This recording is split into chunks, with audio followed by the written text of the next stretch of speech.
عليه وسلم تعلموا القرآن والفرائض وعلموا الناس فإني مقبول صدق الله العظيم وصدق رسوله النبي الكريم ونحن على ذلك من الشاهدين والشاكرين والحمد لله رب العالمين সম্মানিত আজিৰ এই মেহফিলৰ সভাপতি সাহেব মঞ্চত উপস্থিত মুআজ্জাজ মুকাৰৰম ওয়াৰাসাতুল আম্বিয়া হযৰত উলামায়ে কেৰাম দূৰ দূৰান্তেৰ পৰা আগত প্ৰধান বিশেষ মেহমানানে কেৰাম উপস্থিত মুৰব্বিয়ানে ইজম বুজুৰ্গানে দিন আৰ দিন ও ইসলাম প্ৰেমিক যুবক ভাইসকল বিভিন্ন অঞ্চলৰ পৰা অহা ছাত্ৰ বন্ধুসকল আৰু পৰ্দাৰ আঁৰত থকা মোৰ অতি সন্মানিতা মা ভনীসকল সকলোকে পুনৰবাৰ সালাম জনাইছো। আসসালামু আলাইকুম ওয়া ৰাহমাতুল্লাহি ওয়া বাৰাকাতুহু। সমস্ত প্ৰশংসা ও দয়া আল্লাহ পাক ৰব্বুল আলামিনৰ বাবে, যিজন আল্লাহ পাক ৰব্বুল আলামিনে অতি দয়া ও মেহেৰবান কৰি আজি আমাৰ এই সকলোকে এই বিশাল কনফাৰেন্সখনত আহাৰ সুযোগ কৰি দিছে।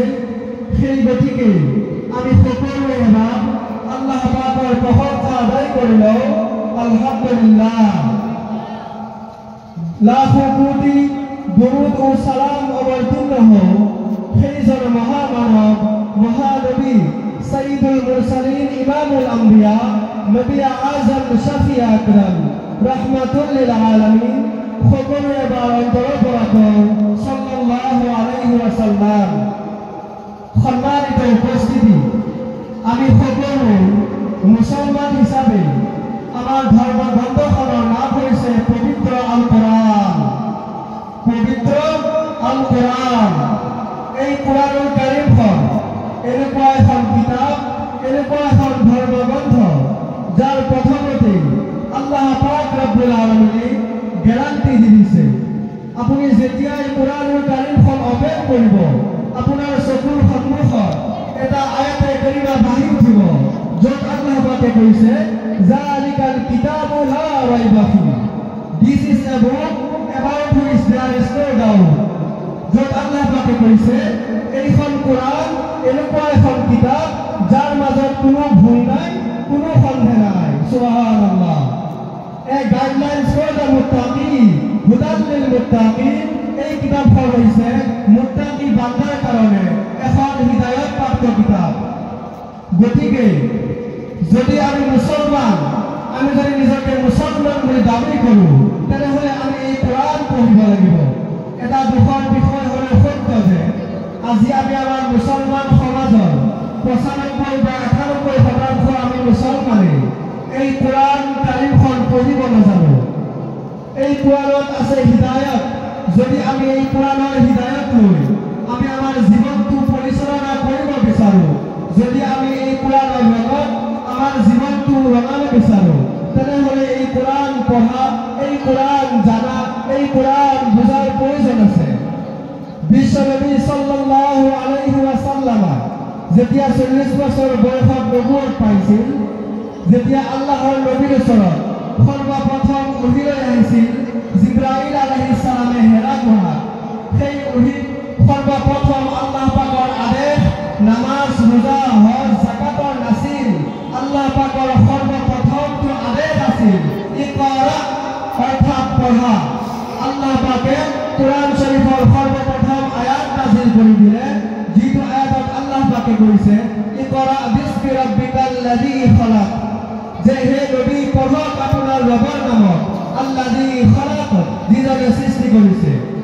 বিশ্বনবী সাল্লাল্লাহু আলাইহি ওয়াসাল্লামৰ হাদিস তিৰমিজি শৰীফত আল্লাহৰ নবীয়ে কৈছে তাআল্লামুল কুৰআন ওয়াল ফাৰাইজ, তোমালোকে কোৰআন আৰু ফাৰাইজৰ জ্ঞান অৰ্জন কৰা। ওয়া আল্লিমুন নাসা, আৰু কোৰআন আৰু ফাৰাইজৰ জ্ঞান তোমালোকে যি অৰ্জন কৰিলা, ওয়া আল্লিমুন নাসা, সেইবিলাক মানুহৰ মাজত বিলাই দিয়া, সেইবিলাক মানুহৰ মাজত প্ৰচাৰ কৰি দিয়া। ফাইন্নী মাকবুল, কাৰণ মোক উঠাই লৈ যোৱা হ'ব।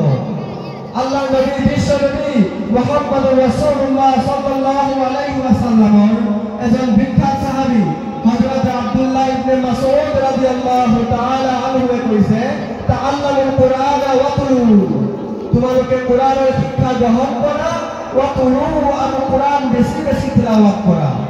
এতিয়া প্রশ্ন হল আমি কোরআন কিয় পঢ়িব লাগে, কোরআন শিক্ষার প্রয়োজনীয়তা কিমানখিনি, কোরআন শিক্ষার গুৰুত্ব কিমানখিনি, এই প্ৰশ্নৰ উত্তৰ বিচাৰি যেতিয়াই মই কোৰআন হাদিছৰ ষ্টাডি কৰিব ললো মোৰ চকুৰ সন্মুখত বহুকেইটা কাৰণ ভাহি উঠিল, যাৰ মাজৰ পৰা 6টা কাৰণ উল্লেখ কৰিলে আমি বুজি পাৰিম, আমি বুজিব পাৰিম যে কোৰআন শিক্ষা কিমানখিনি গুৰুত্বপূৰ্ণ। সেই 6টা কাৰণৰ সৰ্বপ্ৰথমটো কাৰণ হৈছে আল্লাহৰ নবীয়ে কৈছে তলাবুল ইলম ফাৰিজাতুন আলা কুল্লি মুসলিমিন ওয়াল মুসলিমাত, যে কোৰআন শিক্ষা সকলো মুসলমান পুৰুষ মহিলাৰ ওপৰত আল্লাহ পাকে ফৰজ কৰি দিছে।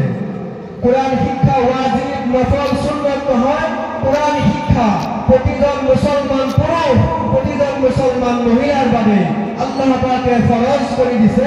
গতিকে আমি কোৰআন পঢ়িব লাগিব, 1 নম্বৰ কাৰণ। 2 নম্বৰ কাৰণ হৈছে যদি আমি আমাৰ নামাজ শুদ্ধ কৰিব বিচাৰো তেনেহলে আমি কোৰআন পঢ়িব লাগিব। নামাজত যদি আপোনাৰ সূৰা কেৰাত শুদ্ধ নাথাকে তেনেহলে আপোনাৰ নামাজ কেনেকৈ শুদ্ধ হ'ব, যদি আপোনাৰ নামাজ শুদ্ধই নহয় তেনেহলে সেই নামাজ আল্লাহৰ ওচৰত কবুল নহয়। গতিকে নামাজত যদি আমি শুদ্ধ কৰিব বিচাৰো তেনেহলে আমি কোরআন পঢ়িব লাগিব। আল্লাহ নবীয়ে কৈছে লা সালাতা ইল্লা বিফাতিহাতিল কিতাব, যে সূরা ফাতিহার বাহিরে নামাজে নহয়। যদি আমরা সূরা ফাতিহা সবাই যে মাঠটা গাইছিল আমি দুজনে গলা কুলিমুলি করে আইও না তিনজন আমি কোরআন পড়া লাগিব এই কারণে যাতে আমার নামাজ শুদ্ধ হয়। বাধ্যতামূলক কোরআন শিক্ষা গ্রহণ করা। 3 নম্বর কারণ যদি আমি দ্বীন ও ইসলামৰ দাওয়াত মানুহৰ মাজত প্ৰচাৰ কৰিব বিচাৰো, যদি আমি কোৰআনৰ দাওয়াত মানুহক দিব বিচাৰো তেনেহলে আমি কোৰআন শিকিব লাগিব। আল্লাহ নবীৰ ওচৰত যেতিয়া কোৰআন অৱতীৰ্ণ কৰা হৈছিল আল্লাহ নবীয়ে নিজে পঢ়ি সেই কোৰআনৰ ওপৰত আমল কৰা নাছিল, বৰঞ্চ আল্লাহ নবীয়ে নিজে পঢ়িছিল আৰু মানুহক সেই কোৰআনৰ দাওয়াত দিছিল। এই আদেশে আল্লাহ পাকে সূৰাতুল মাইদাৰ 67 নম্বৰ আয়াতত তেওঁৰ হাবিবক কৰিছিল। আল্লাহ পাকে কৈছে ইয়া আইয়ুহাৰ ৰাসূল বাল্লিগ মা উনজিলা ইলাইকা মিৰ ৰাব্বিক, যে হে নবী আপোনাৰ ওপৰত যে কোৰআন অৱতীৰ্ণ কৰা হৈছে সেইবোৰ মানুহৰ মাজত তবলীগ কৰক, অৰ্থাৎ সেই কোৰআন মানুহৰ মাজত প্ৰচাৰ কৰি দিয়ক।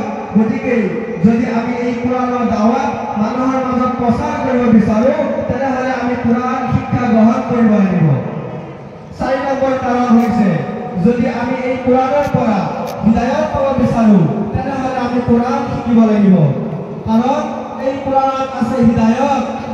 আল্লাহ পাকে কোৰআন কাৰিমেৰ ভিতৰত এটা আয়াত কৈছে ওয়ানাজ্জালনা আলাইকাল কিতাবা তিবয়ানান লিকুল্লি শাইইন ওয়া হুদা ওয়া রাহমাতাও ওয়া বুশরা লিল মুসলিমিন।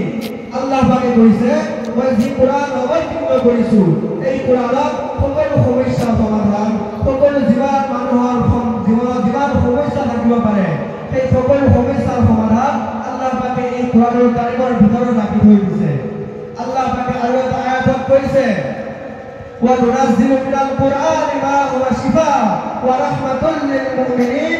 আল্লাহ পাকে কৈছে দুনিয়াৰ জমিনত যিমানবিলাক বেমাৰ আছে সেই সকলো বেমাৰৰ শিফা আল্লাহ পাকে এই কোৰআনত ৰাখি থৈ দিছে। গতিকে আমি কোৰআনৰ কাৰিমৰ শিক্ষা গ্ৰহণ কৰিব লাগিব। সম্মানিত উপস্থিতি, আজি আমাৰ সমাজত দেখা যায় মুছলমান সমাজৰ ল'ৰা ছোৱালীয়ে মুছলমান ঘৰৰ সন্তানে ইংৰাজী পঢ়িব পাৰে, মুছলমান সমাজৰ সন্তানে হিন্দী পঢ়িব পাৰে, মুছলমান ঘৰৰ ল'ৰা ছোৱালীয়ে ইংৰাজী ভাষাত কথা ক'ব পাৰে। কিন্তু দুখৰ বিষয় মুছলমান ঘৰত জন্মগ্ৰহণ কৰি আল্লাহৰ বান্দা হৈ নবীৰ উম্মত হৈ যে আল্লাহ পাকৰ জীৱন সংবিধান কোৰআনুল কাৰীম আমাৰ মাজত নাজিল কৰিলে, যে আল্লাহৰ নবীৰ ওপৰত নাজিল কৰিলে আমি মুছলমানে সেই আমাৰ ধৰ্মগ্ৰন্থ কোৰআন শৰীফ শুদ্ধকৈ তেলাওয়াত কৰিব নাজানো। যদি আপুনি সোধে আজিও বহুত মানুহে আজিও 100ৰ ভিতৰত 90% মুছলমানে আউযু বিল্লাহ বিসমিল্লাহ শুদ্ধকৈ ক'ব নোৱাৰিব।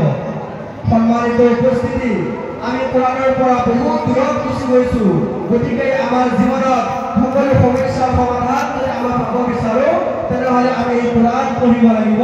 কাৰণ হুদাল লিল মুত্তাকিন, এই কোৰআন হৈছে মুত্তাকিসকলৰ কাৰণে হিদায়তপ্ৰাপ্ত এখন কিতাপ।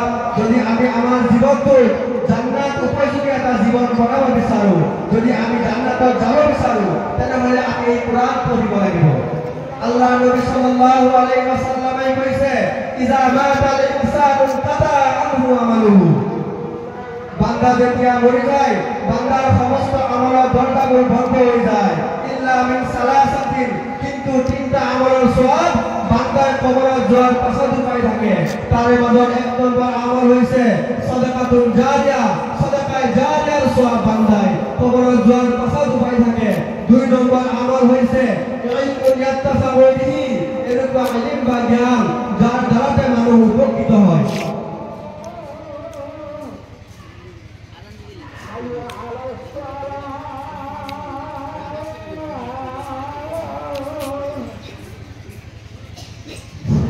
Agora, 2 minutos para